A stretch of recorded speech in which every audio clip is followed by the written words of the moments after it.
News 24 Kannada ಚಾನೆಲ್ಗೆ ಸ್ವಾಗತ. ಚಿಕ್ಕಬಳ್ಳಾಪುರ ಶಾಸಕ ಪ್ರದೀಪ್ ಈಶ್ವರ್ ವರ್ತನೆಗೆ ಚಿತ್ರದುರ್ಗದಲ್ಲಿ ಭಾರಿ ಆಕ್ರೋಶ ವ್ಯಕ್ತವಾಗಿದೆ. ಬೇರೆಯವರಿಗೆ ಟ್ಯೂಷನ್ ಹೇಳಿಕೊಡುವ ಪ್ರದೀಪ್ ಈಶ್ವರ್ಗೆ ಈಗ ತಾವೇ ಟ್ಯೂಷನ್ ತಗೊಳ್ಳಬೇಕಾದ ಅಗತ್ಯ ಬಂದಿದೆ. ಏನು ಮೊನ್ನೆ ಕಾರ ಹುಣ್ಣಿಮೆ ಸಂದರ್ಭದಲ್ಲಿ ಹಾವೇರಿ ಜಿಲ್ಲೆ ಹಾನಗಲ್ ತಾಲೂಕು ನರೇಗಲ್ ಗ್ರಾಮದಲ್ಲಿ ಊರಿ ಓಡಿಸ್ತಾ ಇದ್ದಂಥ ಅಮಾಯಕರು ಅವ್ರ ಮೇಲೆ ಮಚ್ಚಿನಿಂದ ಹಲ್ಲೆ ಮಾಡಿ ಅವ್ರ ಕೈಯನ್ನು ಕಡ್ದಿರುವಂಥದ್ದು, ಈ ರೀತಿಯಾಗಿ ಹಿಂದೂ ಧರ್ಮೀಯರ ಮೇಲೆ ನಿರಂತರವಾಗಿ ಬೇರೆ ಬೇರೆ ಕಾರಣಕ್ಕೋಸ್ಕರ ಹಲ್ಲೆ ನಡೀತಾ ಇರುವಂಥದ್ದು ರಾಜ್ಯದಲ್ಲಿರುವಂಥ ಒಟ್ಟಾರೆ ಕಾನೂನು ಸುವ್ಯವಸ್ಥೆಯ ಪರಿಸ್ಥಿತಿಯ ಬಗ್ಗೆ ಕೈಗನ್ನಡಿ ಹಿಡಿದಂಥದ್ದಾಗಿದೆ. ನಿನ್ನೆ ಚಿಕ್ಕಬಳ್ಳಾಪುರ ಜಿಲ್ಲೆಯಲ್ಲಿ ಒಬ್ಬ ಸುರಭಿ ಅಂತ ಒಬ್ಬ ಲ್ಯಾಬ್ನಲ್ಲಿ ಕೆಲಸ ಮಾಡ್ತಿದ್ದಂಥ ಒಂದು ಮಹಿಳೆ, ಆ ಮಹಿಳೆಯನ್ನು ಮಾದಕ ವಸ್ತುಗಳನ್ನು ಇಂಜೆಕ್ಷನ್ಗಳನ್ನು ನೀಡಿ ಭಾಳ ಒಂದು ರೀತಿ ಹಿಂಸಾತ್ಮಕವಾಗಿ ಆ ಮಹಿಳೆ ಕೊಲೆ ಮಾಡಿರುವಂಥದ್ದು ಕೂಡ ಮಾಧ್ಯಮಗಳಲ್ಲಿ ಬಂದಿದೆ.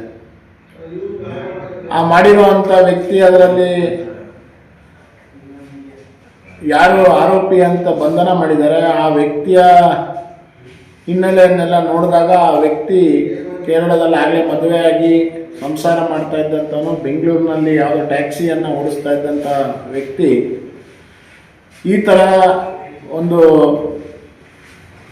ಅಮಾಯಕ ಹುಡುಗಿಯನ್ನು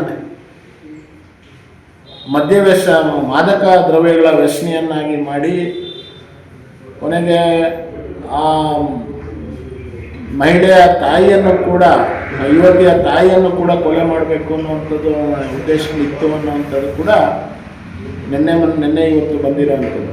ಇದು ಒಂದು ರೀತಿ ಕರ್ನಾಟಕದಲ್ಲಿ ಕಾನೂನನ್ನು ಕಾಪಾಡಬೇಕಾದಂಥ, ಕಾನೂನು ರಕ್ಷಣೆ ಮಾಡಬೇಕಾದಂಥ ಗೃಹ ಸಚಿವರು ಬೆಳಗ್ಗೆಯಿಂದ ಸಂಜೆ ತನಕ ಅವರಿಗೆ ಸಂಬಂಧ ಇಲ್ಲದಿರೋಂಥ ವಿಷಯಗಳ ಬಗ್ಗೆ ಮಾತನಾಡ್ತಾ, ಟ್ವೀಟ್ ಮಾಡ್ತಾ, ಮತ್ತು ಅವರು ಭಾಳ ಪಂಡಿತರು ಅನ್ನುವಂಥ ರೀತಿಯಲ್ಲಿ ನಡ್ಕೊಳ್ಳೋವಂಥ ಗೃಹ ಮಂತ್ರಿ ರಾಜ್ಯದಲ್ಲಿದೆ. ಹಿಂದೆ ಇದ್ದಂಥ ಗೃಹ ಮಂತ್ರಿ ನನಗೆ ಗೊತ್ತಿಲ್ಲ ಅಂತ ಹೇಳ್ತಾ ಇದ್ರು, ಇವತ್ತಿರುವಂಥ ಗೃಹ ಮಂತ್ರಿ ನನಗೆಲ್ಲ ಗೊತ್ತಿದೆ ಅನ್ನುವಂಥ ಗೃಹ ಮಂತ್ರಿ ಬಂದ್ಬಿಟ್ಟಿದೆ.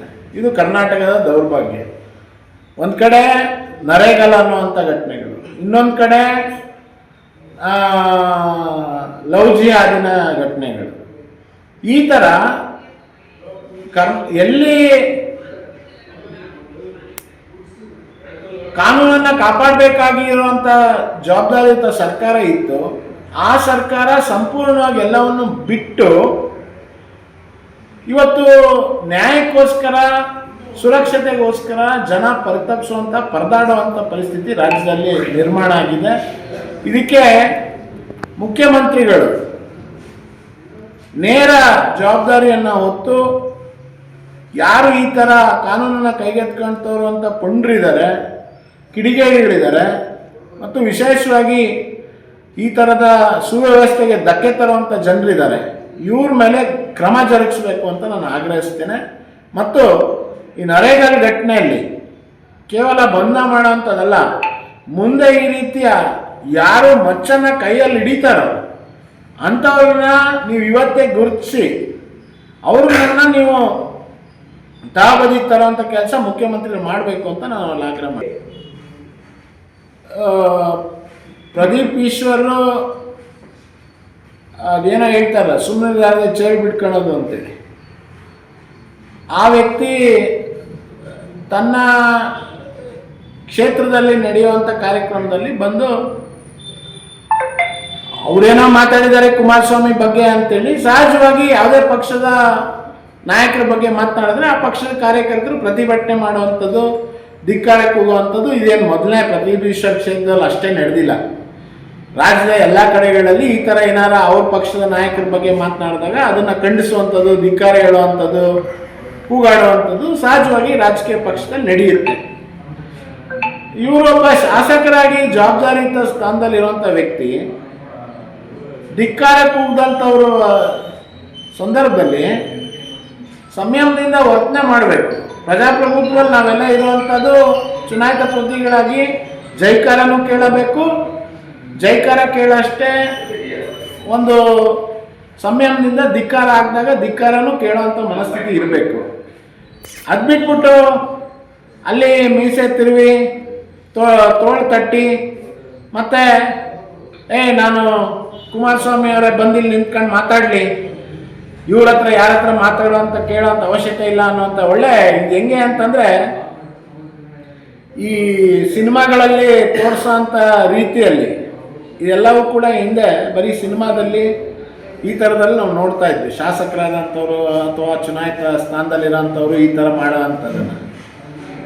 ಈ ಮನುಷ್ಯ ಈಗ ಅದನ್ನು ಏನಂತ ತಿಳ್ಕೊಂಡಿದ್ದಾನೋ ನನಗೆ ಗೊತ್ತಿಲ್ಲ, ಮಾಡಿದ್ದಾನೆ. ಹಾಗಾಗಿ ಅಲ್ಲಿಯ ಪರಿಸ್ಥಿತಿಗೆ ಆ ಥರ ಆಗಿದೆ. ಆಗಬಾರ್ದಿತ್ತು.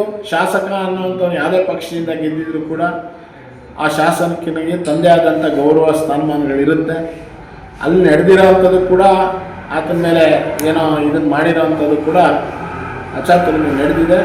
ಆದರೆ ಇವತ್ತು ಭಾಳ ಕೆಳಮಟ್ಟಕ್ಕೆ ಪ್ರದೀಪ್ ಈಶ್ವರು ಶಾಸಕ ಸ್ಥಾನವನ್ನು ಕೆಳಮಟ್ಟಕ್ಕೆ ತಗೊಂಡು ಹೋಗಿರೋವಂಥ ರೀತಿ ವರ್ತನೆ ಮಾಡಿ, ಇಲ್ಲಿ ದಾವಣಗೆರೆಯಲ್ಲಿ ಬಂದರು, ಇಲ್ಲೂ ವೆಹಿಕಲ್ ಮೇಲೆ ನಿಂತ್ಕೊಂಡು ಇಲ್ಲೂ ಇದನ್ನು ಮಾಡೋದು.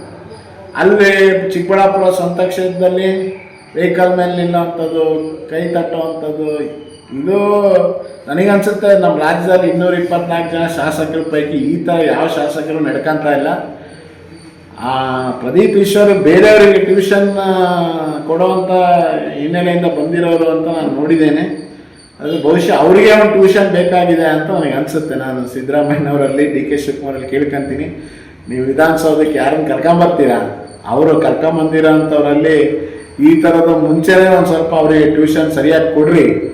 ಅವರಿಗೆ ಮೊದಲು ನೀಟಾಗಿರೋ ಅಂಥದ್ದನ್ನೇ, ನೀಟ್ ಎಕ್ಸಾಮ್ ಇವ್ರು ಬೇರೆಯವ್ರಿಗೆ ಪಾಸ್ ಮಾಡಿಸೋದಿರಲಿ, ಒಬ್ಬ ಶಾಸಕ ಆಗಿ ತಾನೇ ನೀಟಾಗಿರಬೇಕು ಅನ್ನೋಂಥದ್ದು ಪ್ರದೀಪ್ ಈಶ್ವರ್ ಕಲ್ತ್ಕೋಬೇಕು ಅಂತೇಳಿ ನಾನು ಮುಖ್ಯಮಂತ್ರಿಗಳಲ್ಲಿ ವಿನಂತಿ ಮಾಡ್ತೀನಿ. ನೋಡಿ, ಈಗಾಗಲೇ BJP ಬಿಡದಿಯಲ್ಲಿರುವಂಥ ರೈತರ ಜಮೀನುಗಳ ಬಗ್ಗೆ ಅಕ್ವಿಸಿಷನ್ ಮಾಡುವಂಥ, ಫಲವತ್ತಾದಂಥ ಭೂಮಿಯ ಅಕ್ವಿಸಿಷನ್ ಮಾಡುವಂಥದ್ದು, ಅದ್ರ ಬಗ್ಗೆ ವಿರೋಧವನ್ನು ನಾವು ವ್ಯಕ್ತಪಡಿಸಿದ್ವಿ.